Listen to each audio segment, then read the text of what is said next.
ओम शांति।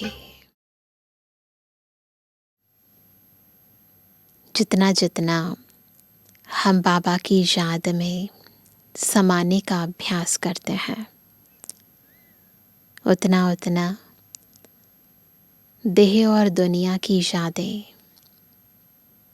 सब स्मृतियाँ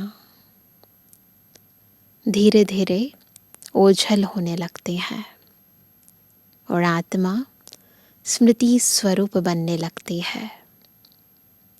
सब कुछ जो पुराना है, पराया है, हमारा नहीं है, पर गलती से हमने अपना बना लिया था, अमानत में खयानत कर ली थी, वो सब जो असत्य है वो स्पष्ट नजर आने लगता है और हम सत बाबा की याद में, सच्ची प्राप्तियों में अपना समय, संकल्प, श्वास सफल करने लगते हैं।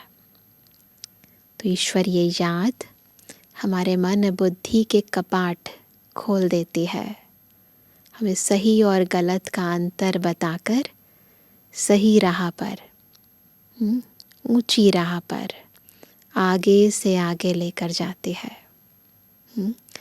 तो आज की मुरली में भी कैसे हम इस देह और दुनिया को छोड़ें और एक बाप के बन जाएं, उस पर बाबा ने बहुत अच्छी समझानी दी है। आज है 20 अक्टूबर 2023। बाबा के मधुर महावाक्य हैं, मीठे बच्चे देह सहित सब कुछ भूल। प्रैक्टिस करते जाएं साथ साथ। देह सहित सब कुछ भूल, एक बाप को याद करो, तब कहेंगे मातेले बच्चे। मातेले बच्चों की डेफिनेशन, देह सहित सब कुछ भूल, एक बाबा को याद करना। इस पुरानी दुनिया से अब तुम्हारी बुद्धि हट जानी चाहिए। पुरानी है दुनिया तो हट जानी चाहिए। प्रश्न है, बाप का ज्ञान किन बच्चों की बुद्धि में सहज ही बैठ जाता है? ज्ञान एक तो है सुनना और एक है बैठना। तो किन बच्चों की बुद्धि में सहज बैठ जाता है? उत्तर है जो गरीब बच्चे हैं। नंबर 1, जो गरीब बच्चे हैं। दूसरा, जिनका मोह नष्ट है। और तीसरा, विशाल बुद्धि है। उनकी बुद्धि में सारा ज्ञान सहज बैठ जाता है। गरीब, नष्टो मोह, विशाल बुद्धि। बाकी जिनकी बुद्धि में रहता हमारा धन, हमारा पति, वह ज्ञान को धारण कर ऊंच पद नहीं पा सकते। बाप का बनने के बाद भी लौकिक संबंधों को याद करना माना कच्ची सगाई है। उन्हें सौतेला कहा जाता है। आज का गीत है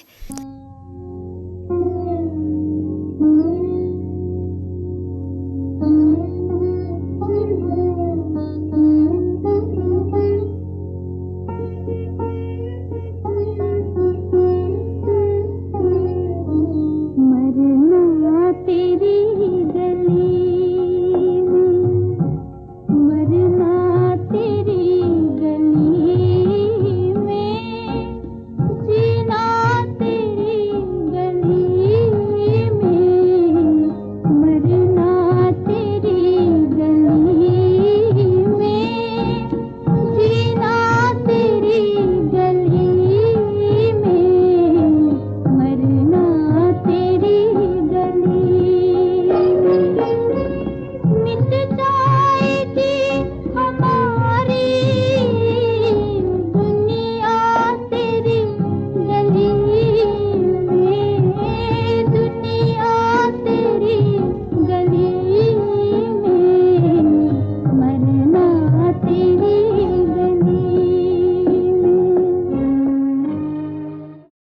ओम शांति।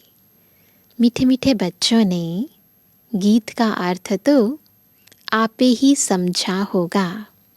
है तो दुनियावी गीत, परंतु इसका अर्थ हम ईश्वरीय दृष्टिकोण से जब देखते हैं तो बेहद का लगा देते हैं। अब जीते जी आकर के बाप का बनना है और पुरानी दुनिया जिसको रौरव नर्क कहा जाता है उनको भूलना भी है और छोड़ना भी है ही। भूलना भी है और छोड़ना भी है। रौरव नर्क को भूल फिर स्वर्ग को याद करना है। अपने को आत्मा समझ अपने बाप को याद करना है। पुरानी दुनिया बुद्धि से हट जानी चाहिए। उनके लिए पुरुषार्थ चाहिए। पुरानी दुनिया बुद्धि से हट जाए, उसके लिए पुरुषार्थ चाहिए। यह है जन्म जन्मांतर का कर्म बंधन। एक जन्म का नहीं, बुद्धि से हटाना इतना सहज नहीं है। क्यों? क्योंकि जन्म जन्मांतर के कर्म का बंधन है।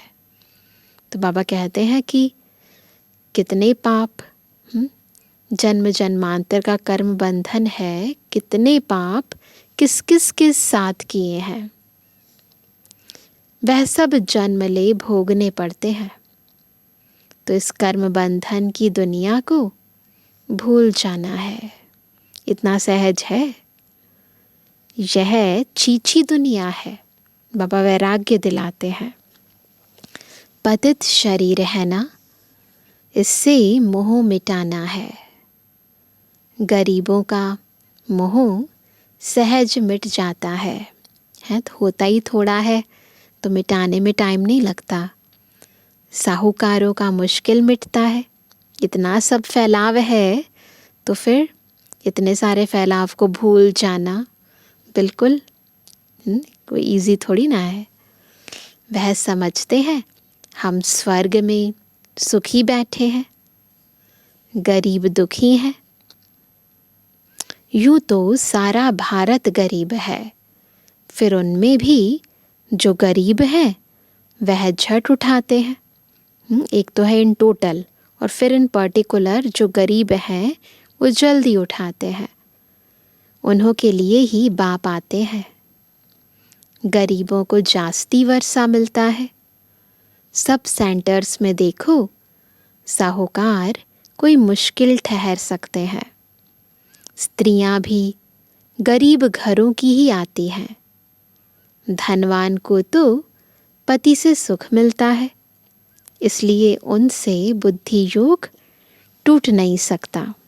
जिनको कलयुग के अंदर बहुत वैभव है, आराम है, वो फिर बाबा का ज्ञान उठा नहीं सकते हैं, याद ठहर नहीं सकते हैं। तो बाबा कहते हैं इसलिए उनसे बुद्धि योग टूट नहीं सकता। गरीब ही अक्सर करके ज्ञान लेते हैं। बाप है ही गरीब निवास, जिस बाप को सब याद करते हैं, परंतु ड्रामा अनुसार भक्त भगवान को जानते नहीं हैं। भगवान तो है ही भक्तों का रक्षक, भक्ति का फल देने वाला, सद्गति दाता एक बाप है। तुम बच्चे बाप द्वारा अभी ज्ञान की बातें सुन रहे हो। यह ज्ञान उन्हीं बच्चों की बुद्धि में बैठता है जिनकी बुद्धि विशाल है, मोह नष्ट है। तो याद रखना क्या क्या क्राइटेरिया है। जो बच्चे गरीब हैं, मोह नष्ट है, विशाल बुद्धि है, उनकी बुद्धि में ये ज्ञान बैठता है। जिनकी बुद्धि में रहता है कि हमारा पति, हमारा धन आदि है, वह ऊंच पद पा नहीं सकते। तो चेक करना सारे दिन में बार बार बुद्धि में क्या है, कौन है। पद वह पाते हैं जो रचता और रचना का परिचय देते हैं। बाप को पहचानने बगैर वर्षा कैसे मिले? साजन को सिर्फ साजन कहने से फायदा नहीं हो सकता है। जाने पहचाने बगैर साजन से सगाई कैसे हो सकती है? आजकल तो दुनिया में बिल्कुल नहीं करता कोई। कन्या की सगाई होती है तो उनको चित्र आदि दिखाते हैं। ये पुराने ज़माने की बातें हैं, पहले चित्र दिखाते थे। अभी तो जब तक प्रैक्टिकल ना मिले तब तक तो करा ही नहीं पाते हैं। तो बाबा कहते हैं फलाने का बच्चा है, यह ऑक्यूपेशन है। आगे दिखलाते नहीं थे, उससे पहले दिखलाते भी नहीं थे, फ़ोटो भी नहीं दिखाते थे, ऐसे ही शादी करा देते थे। तो भी उनका ऑक्यूपेशन तो बताते हैं ना, कुछ तो बताते हैं ना। यहाँ कोई कोई बच्चे अपने बाप को अथवा साजन को जानते ही नहीं हैं, तो सगाई कैसे हो? पापा के साथ हमारा संबंध पक्की तरह कैसे जुटे? नंबरवार है। कईयों की कच्ची सगाई है। किन की है कच्ची सगाई? पारलौकिक साजन को याद नहीं करते। तो क्या कहेंगे? पक्की सगाई तो नहीं कहेंगे ना। लौकिक साजन को, लौकिक संबंधियों आदि को याद करते रहते तो गोया कच्ची सगाई है।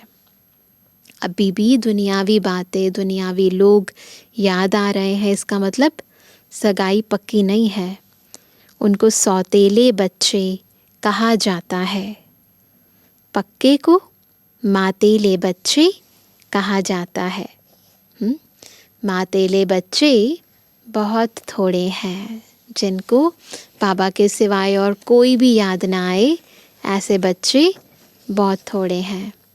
भट्ठी में इतने पड़े, उनमें से कितने कच्चे निकल पड़े। अपने साजन को पहचानते ही नहीं। जैसे पारा हथेली पर ठहरता ही नहीं है ना। पारा मरकरी होता है ना, उसे हथेली पर रखो तो ठहरता नहीं है, फिसलता रहता है। वैसे ही याद भी इतनी मुश्किल है। घड़ी घड़ी भूल जाते हैं। 25-30 वर्ष वाले भी पूरा याद नहीं कर सकते हैं। तुम जानते हो, पारलौकिक साजन स्वर्ग के 21 जन्म लिए महारानी महाराजा बनाने वाला है। सृष्टि के आदि मध्य अंत को जानने वाला है। सजनियों को इतना समझाते हैं, तो भी बुद्धि में बैठता नहीं है। बुद्धि पुरानी दुनिया के बंधनों में भटकती रहती है। समझते नहीं है कि मैं बंधन में हूँ। कोई समझता है? जो दुनियावी बहुत सारे रिश्तेदार नातों कर्मों में बिजी है, उसे कहो ये बंधन है, तो कोई समझता है? नहीं। संबंध तो चाहिए एक का, बाकी सब है बंधन। बच्चों को समझाया जाता है, एक से संबंध रखो, वह तुमको सृष्टि के आदि मध्य अंत की शिक्षा देते हैं। तुम जानते हो, आधा कल्प है ज्ञान कांड। जैसे रामायण में अलग अलग कांड होते हैं ना, ऐसे बाबा कहते हैं आधा कल्प है ज्ञान कांड, आधा कल्प है भक्ति कांड। ज्ञान कांड में तो 21 जन्मों का वर्षा मिलता है। ये डिफरेंट एपिसोड्स हैं। तो ज्ञान कांड में क्या होता है? 21 जन्मों का वर्षा मिलता है। वहाँ है सतु प्रधान, फिर सतु प्रधान से चक्र फिराएंगे नीचे सतों में, फिर सतों से गिरकर रजों में आना है। जब सतो पूरा होता, जब सतो पूरा होता, सतो प्रधान फिर सतो पूरा होता, तो ज्ञान कांड पूरा हो जाता है। ज्ञान की प्रारब्ध पूरी हो जाती है। द्वापर से भक्ति शुरू होती है। वह भी पहले सतो प्रधान भक्ति होती है। फिर भक्ति भी सतो रजो तमो में आती है। इस दुनिया का ये रोल है, हर चीज़ नए से पुरानी होती है। व्यभिचारी होने से भक्ति फिर गिरती जाती है। जब व्यभिचारी हो जाती है ना, सबकी भक्ति करने लगते हैं, तो फिर भक्ति गिरती जाती है। अब यह जानना और किसको समझाना तो बहुत सहज है। तुम बच्चों को रौरव नर्क से संबंध तोड़ एक से रखना चाहिए। रौरव नर्क से संबंध तोड़ो और सारे संबंध एक बाबा से जोड़ो। एक बाप से संबंध रखने की प्रैक्टिस करो। क्या प्रैक्टिस करनी है? बाबा ही मेरी माँ भी है, मेरे पिताजी भी हैं, मेरे बंधु, मेरे सखा, मेरे स्वामी, मेरे सतगुरु, साजन, शिक्षक, सब कुछ है। तो एक के साथ सब संबंध रखना, ये प्रैक्टिस ज़रूर करनी है। तो बाबा कहते हैं, बाप को याद करने से ही विकर्म विनाश होंगे। गरीब अच्छी मेहनत करते हैं तो बलिहारी गरीबों की है, तो बाबा उन पर बलि चढ़ जाते हैं। बाप भी गरीबों पर बलिहार जाते हैं, अपना सब कुछ ऐसी आत्माओं को दे देते हैं जो आत्माएं गरीब निवाज हैं। अपना सब कुछ बाबा को दे देती हैं। शुरुआत में कितने गोप थे, कितनी माताएं थी, कितने खत्म हो गए, बाकी थोड़े रहे हैं। स्टार्टिंग से ही ये पतझड़ शुरू होता है। सभी आत्माएं पूरी तरह ज्ञान में नहीं चल पाती, थोड़ा सा चलते हैं, फिर संशय हो जाता है, फिर उसके बाद टूट जाते हैं। तो शुरू से ही, यज्ञ की स्थापना से ही ये सब कुछ होना शुरू हुआ। माताएं भी थोड़ी रही, हाँ कोई कोई साहूकार घर की भी रह गई, जैसे क्वीन मदर, देवी आदि। अब तुम्हें मूल बात समझानी है कि जिस भगवान को सब याद करते हैं, उसका परिचय क्या है, ये बात समझानी है कि जिस भगवान को सब याद करते हैं, आखिर वो है कौन। पतित पावन बाप जो राजयोग सिखलाकर नर से नारायण बनाते हैं, उनको नहीं जानेंगे तो तुम पाप करते रहेंगे, बाप को गाली देते रहेंगे। सम्मेलन तो बहुत होते रहते हैं, वहाँ पर समझाने वाले बड़े तीखे चाहिए। बहुत सारी कॉन्फ्रेंसेस होती हैं, तो पापा कहते हैं वहाँ समझाने वाले तीखे चाहिए, समझाना चाहिए। तुम वेदों की महिमा समझते हो, परंतु इससे कोई फ़ायदा तो होता नहीं है। फ़ायदा तो एक बाप से ही होता है, जिसको हम जानते हैं, तुम नहीं जानते हो। आओ तो हम आपको समझाएं। ऐसे समझाओ। बाप को पहचाने बगैर वर्षा कैसे मिलेगा? किसी से कुछ लेना है और हमें उनके बारे में कुछ पता ही नहीं है, तो बाबा भी कहते हैं कि बाप को पहचानने बिना वर्षा कैसे मिलेगा। बाप का वर्षा है मुक्ति, जीवन मुक्ति, गति सदगति। यह अक्षर सुनाते ही बाप हैं। तुम बच्चों को याद रखना चाहिए, और कोई चीज़ से फ़ायदा नहीं। बाप को और रचना के आदि मध्य अंत को जानना है। इसमें भी आधा कल्प है भक्ति कांड, आधा कल्प है सदगति ज्ञान कांड। भल सम्मेलन करते हैं, परंतु खुद ही मूंझे हुए हैं, समझते कुछ भी नहीं। तुम्हें सबको बाप का परिचय देना है। जब बहुतों को परिचय मिल जाएगा, तब कहेंगे कमाल है, यह तो सारे सृष्टि के आदि मध्य अंत का राज चित्रों सहित बतलाते हैं। माताओं को बड़ा नशा रहना चाहिए, केवल माताओं को नहीं, सबको नशा रहना चाहिए। पुरुष मदद करने लिए तैयार हैं। डायरेक्शन बाप देते हैं। करना कन्याओं माताओं को है, तो बाबा माताओं कन्याओं को आगे रखते हैं। आजकल कन्याओं माताओं की महिमा जास्ती है। गवर्नर, प्राइम मिनिस्टर भी माताएं बनती हैं। भारत देश की तो प्रेसिडेंट भी माता है। एक तरफ है वह माताएं, एक तो है दुनियावी माताएं, एक तरफ हो तुम पांडवों की माताएं। कितना बड़ा अंतर है। उन्हों की उछल जास्ती है क्योंकि उनका राज्य है। तुमको तो 3 पैर पृथ्वी के भी नहीं मिलते हैं। अभी तो सबको बहुत कुछ मिलता है। बाबा ने सब सहज कर दिया है। बाप तुम बच्चों को अनेक राज समझाते रहते हैं। तुम अभी स्वर्ग का वर्षा पाते हो। साजन तुमको श्रृंगारते हैं। क्या हो रहा है? सबका श्रृंगार हो रहा है। किससे श्रृंगार हो रहा है? ये ज्ञान के रत्नों से हम सभी बाबा से श्रृंगारित हो रहे हैं। बाबा खुद है ना, खुद बाबा साजन है हम सजनियों का, और हमें ज्ञान रत्नों से श्रृंगार रहे हैं।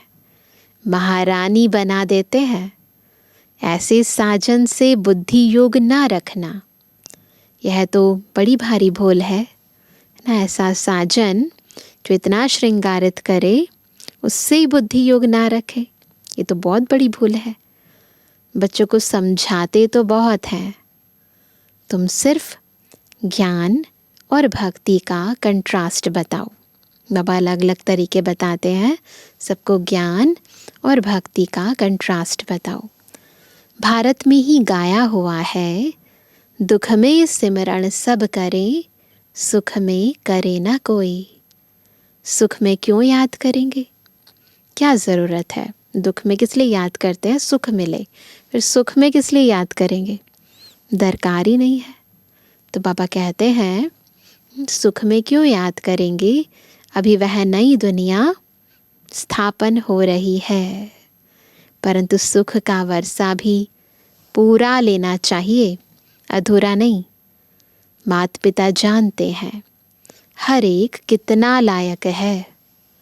मौत जब नज़दीक आएगी तो बताएंगे तुमने पुरुषार्थ पूरा नहीं किया है, तब तुम्हारा ऐसा हाल हुआ है। इससे पहले कि बाबा हमें बताए, हमें पूरा पूरा पुरुषार्थ कर लेना है। वह भी बताएंगे तुम किस किस्म की प्रजा में जाएंगे, किस किस्म के नौकर चाकर बनेंगे, सब बताएंगे।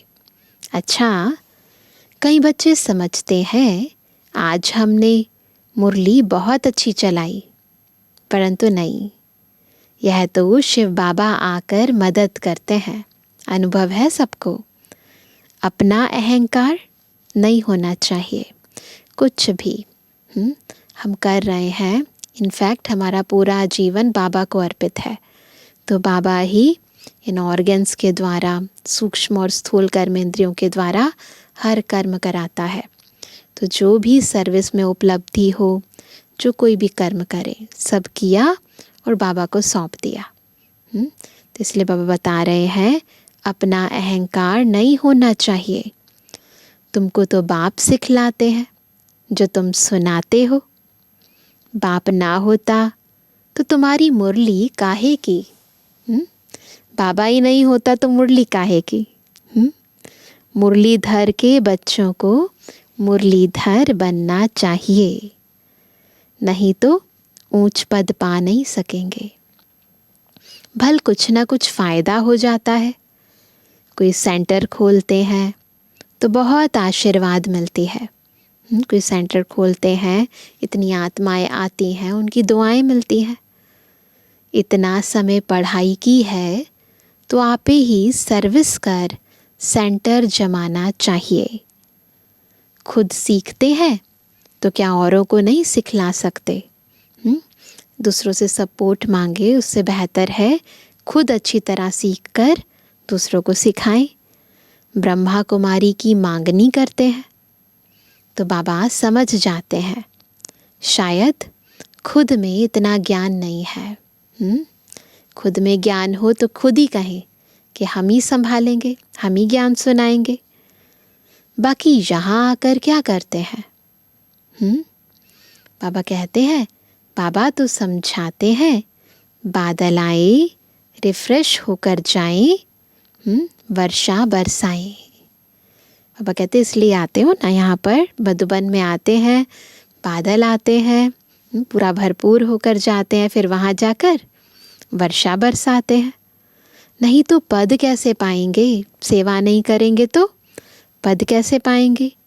मम्मा बाबा कहते हो तो गद्दी पकड़कर दिखाओ। यह भी कोई को अहंकार नहीं आना चाहिए कि हमने दिया। क्या देते हैं? क्या लाए थे हम? सब कुछ यहाँ आकर हमने पाया। और ये भी कहते हैं बाबा ने दिया, ईश्वर ने दिया, तो उसी का कार्य, उसी की चीज़, उसी की सेवा में लगाना। तो बाबा कहते कि ऐसे कैसे मन में आ गया कि हमने दिया? तुम कुछ भी ना दो, बाबा तुमको कौड़ी के बदले हीरा देने से भी छूट जाएगा। अच्छी बात है, नहीं दो तो बाबा भी छूट जाएगा। अच्छा, मीठे मीठे सिकिलदे बच्चों प्रति माता पिता बाप दादा का याद प्यार और गुड मॉर्निंग। रूहानी बाप की रूहानी बच्चों को नमस्ते। रूहानी बच्चों की रूहानी बाप दादा को गुड मॉर्निंग, नमस्ते नमस्ते नमस्ते। धारणा के लिए मुख्य सार। पहला, एक के साथ सर्व संबंध रख। आज मुख्य पॉइंट, एक बाबा के साथ सारे संबंध रख। बुद्धि योग अनेक बंधनों से निकाल लेना है। बाबा ही हमारा सब कुछ है। एक के साथ पक्की सगाई करनी है, कच्ची नहीं करनी है। बुद्धि योग भटकाना नहीं है, चेक करना कच्ची है या पक्की है। बुद्धि योग जाता है तो कच्ची है, नहीं जाता तो पक्की है। दूसरा, बाप समान मुरलीधर बनना है। मैंने अच्छी मुरली चलाई, इस अहंकार में नहीं आना है। बादल भरकर वर्षा करनी है। पढ़ाई की है तो सेंटर जमाना है। वरदान है, बाप को सामने रख। ईर्ष्या रूपी पाप से बचने वाले विशेष आत्मा भव। कैसे बनेंगे विशेष आत्मा? क्यों नहीं बन पाते विशेष आत्मा? जब ईर्ष्या करते हैं, कंपैरिजन करते हैं, है ना, तो विशेष नहीं बन पाते हैं, साधारण रह जाते हैं। इसलिए बाबा कहते हैं बाप को सामने रख। ईर्ष्या रूपी पाप से जब बचेंगे तब विशेष बनेंगे। ब्राह्मण आत्माओं में हम शरीक होने के कारण ईर्ष्या उत्पन्न होती है। ईर्ष्या के कारण संस्कारों का टक्कर होता है। लेकिन इसमें विशेष सोचो कि यदि हम शरीक किसी विशेष कार्य के निमित्त बना है, तो उनको निमित्त बनाने वाला कौन? बाप को सामने लाओ तो ईर्ष्या रूपी माया भाग जाएगी। किसी को जो भी पाठ मिला है, किसने दिया? याद रखो, अगर किसी की बात आपको अच्छी नहीं लगती है तो शुभ भावना से ऊपर दो। बाबा को कह दो, ईर्ष्यावश नहीं। ईर्ष्यावश होकर बाबा को कंप्लेन नहीं करनी है। क्या करना है? शुभ भावना से ऊपर। आपस में रेस करो, रीस नहीं, तो विशेष आत्मा बन जाएंगे। स्लोगन है, बाप को अपना साथी बनाकर माया के खेल को साक्षी हो देखते चलो। बाप को अपना साथी बनाकर माया के खेल को साक्षी हो देखते चलो। मातेश्वरी जी के मधुर महावाक्य। आज मम्मा की 2 मुरलियाँ हैं। तो पहली मुरली, उसका टाइटल है अपना असली लक्ष्य क्या है। पहले पहले यह जानना ज़रूरी है कि अपना असली लक्ष्य क्या है, वो भी अच्छी तरह से बुद्धि में धारण करना है। तभी पूर्ण रीति से उस लक्ष्य में उपस्थित हो सकेंगे। अपना असली लक्ष्य है मैं आत्मा उस परमात्मा की संतान हूँ, असल में कर्मातीत हूँ। फिर अपने आप को भूलने से कर्म बंधन में आ गई। अब फिर से वो याद आने से, इस ईश्वरीय योग में रहने से अपने किए हुए विकर्म विनाश कर रहे हैं। तो अपना लक्ष्य हुआ मैं आत्मा परमात्मा की संतान हूँ। जैसी पहले थी दोबारा वैसा मुझे बनना है। बाकी कोई अपने को हमसो देवता समझ उस लक्ष्य में स्थित रहेंगे तो फिर जो परमात्मा की शक्ति है वो मिल नहीं सकेगी, और ना फिर तुम्हारे विकर्म विनाश होंगे। अब यह तो अपने को फुल ज्ञान है, मैं आत्मा परमात्मा की संतान कर्मातीत हो भविष्य में जाकर जीवन मुक्त देवी देवता पद पाएंगे। इस लक्ष्य में रहने से वह ताकत मिल जाती है, पक्का लक्ष्य। मैं कौन, मेरा कौन। अब यह जो मनुष्य चाहते हैं, हमको सुख, शांति, पवित्रता चाहिए, वो भी जब पूर्ण योग होगा तब ही प्राप्ति होगी। बाकी देवता पद तो अपनी भविष्य प्रारब्ध है, अभी की नहीं है। अपना पुरुषार्थ अलग है और अपनी प्रारब्ध भी अलग है, तो यह लक्ष्य भी अलग है। अपने को इस लक्ष्य में नहीं रखना है, इस लक्ष्य में नहीं रहना है कि मैं पवित्र आत्मा आखिरीन परमात्मा बन जाऊंगी। दुनिया में यही चाहते हैं, आत्मा परमात्मा में लीन हो जाएगी, आत्मा परमात्मा में समा जाएगी। तो बाबा कहते ये लक्ष्य नहीं रखना कि मैं पवित्र आत्मा आखिरीन परमात्मा बन जाऊंगी, नहीं, परंतु हमको परमात्मा के साथ योग लगाए पवित्र आत्मा बनना है। बाकी आत्मा को कोई परमात्मा नहीं बनना है। आत्मा परमात्मा को याद करके पवित्र बन जाएगी। दूसरी मुरली, इस अविनाशी ज्ञान पर अनेक नाम रखे हुए हैं। इस अविनाशी ईश्वरीय ज्ञान पर अनेक नाम धरे गए हैं, यानी रखे गए हैं। कोई इस ज्ञान को अमृत भी कहते हैं, कोई ज्ञान को अंजन भी कहते हैं। गुरु नानक ने कहा ज्ञान अंजन गुरु दिया, फिर कहते ना अज्ञान अंधेर विनाश। कोई ने फिर ज्ञान वर्षा भी कहा है, क्योंकि इस ज्ञान से ही सारी सृष्टि सब्ज यानी हरी भरी बन जाती है। जो भी तमो प्रधान मनुष्य है वो सतयुगी मनुष्य बन जाते हैं। कैसे? इस ज्ञान से। और ज्ञान अंजन से अंधियारा मिट जाता है। इस ही ज्ञान को फिर अमृत भी कहते हैं, जिससे जो मनुष्य 5 विकारों की अग्नि में जल रहे हैं उससे ठंडे हो जाते हैं।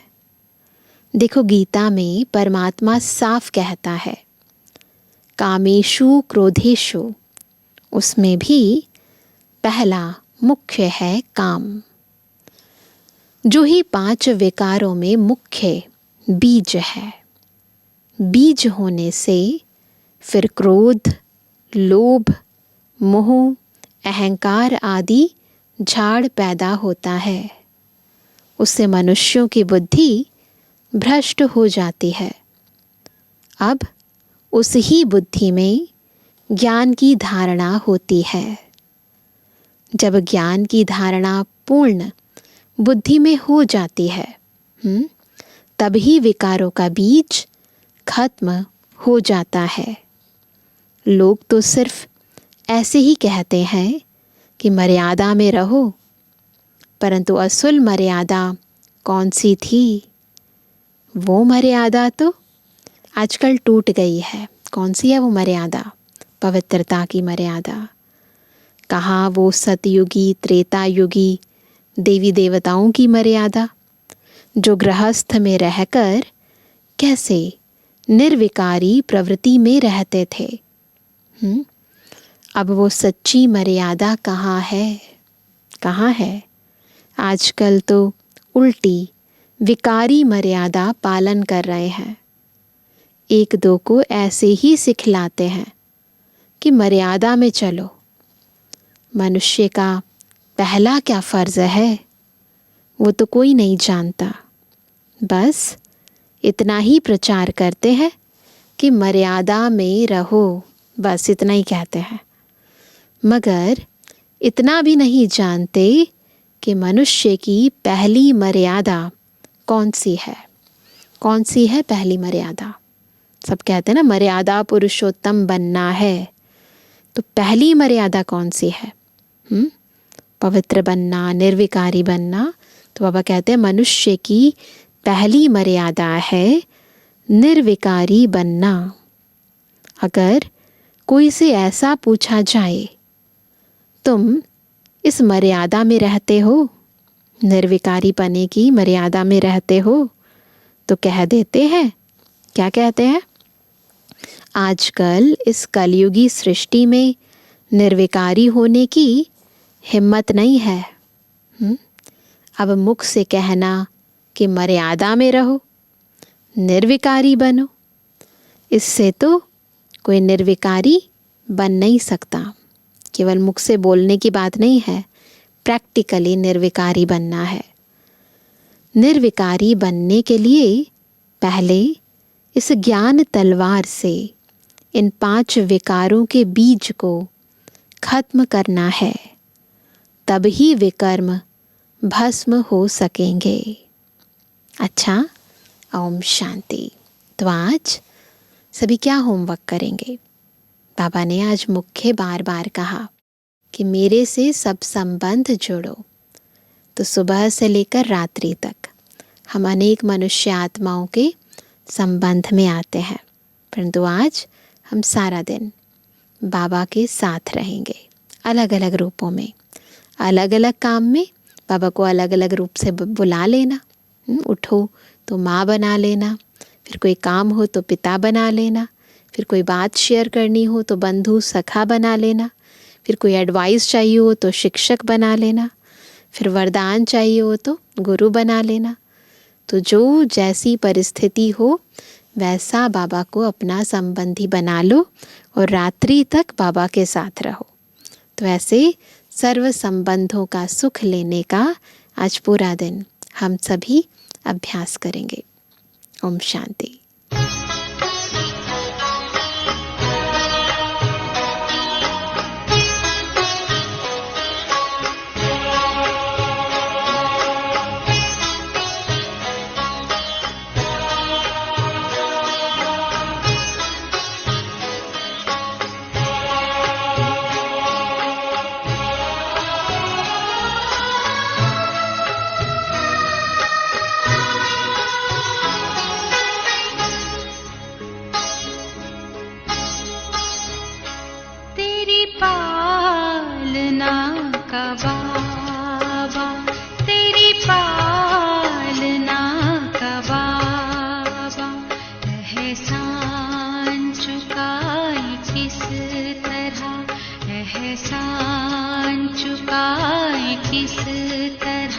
तूने प्यार से जो पाला, तूने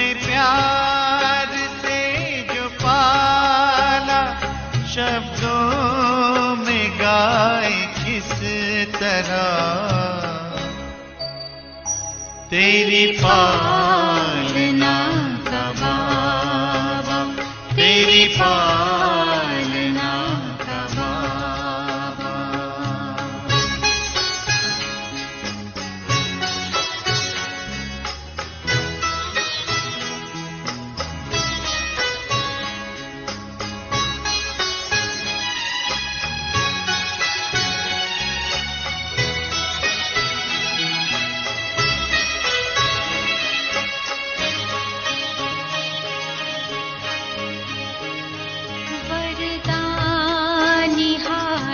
तेरा सदा सर पे अपने पाया, ममता भरी नजर से निर्मल हमें बनाया।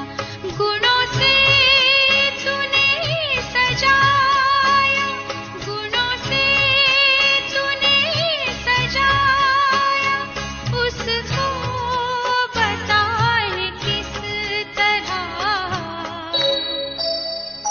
तेरी पालना का बाबा, तेरी पालना का बाबा।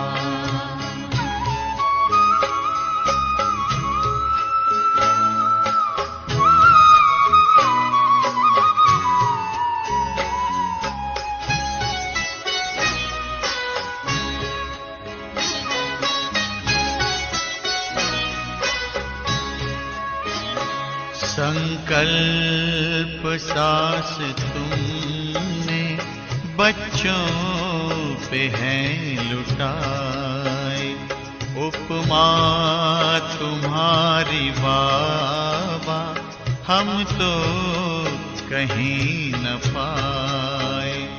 हमें खुद सा है बनाया, हमें खुद सा है बनाया, उसको भुलाए किस तरह।